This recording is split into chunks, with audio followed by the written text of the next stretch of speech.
Le pôle de psychiatrie regroupe à l'intérieur d'un même pôle l'ensemble des activités de psychiatrie, que ce soit la psychiatrie d'adultes, la psychiatrie d'enfants et d'adolescents, la psychiatrie de la personne âgée, mais aussi la psychiatrie en urgence, la psychiatrie d'addictologie ou la dictologie, et puis la psychiatrie pénitentiaire.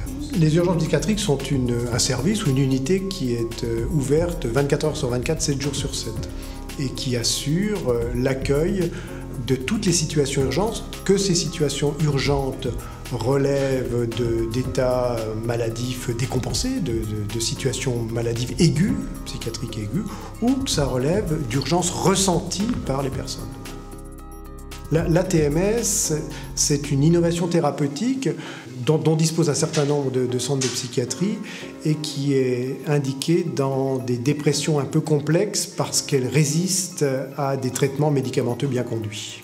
Donc c'est une technique de stimulation électromagnétique, de stimulation cérébrale électromagnétique, mais qui s'effectue sans anesthésie générale, c'est-à-dire en ambulatoire et qui dure une vingtaine de minutes par séance.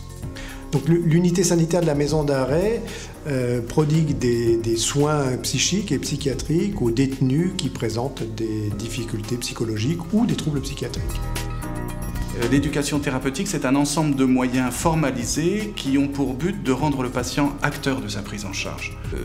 L'éducation thérapeutique, c'est important en psychiatrie, ce sont souvent des pathologies chroniques à risque de récidive et exigeantes en termes d'observance du traitement.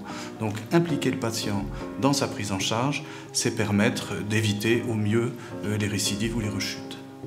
Ce qui nous tient à cœur à propos des patients, c'est d'abord, en tant que médecin et en tant qu'équipe soignante, c'est de respecter les données de la science. Faire attention aux patients, c'est aussi avoir le souci de l'autre, c'est aussi un souci éthique. C'est aussi le respect et le maintien d'une dimension humaine dans une discipline médicale.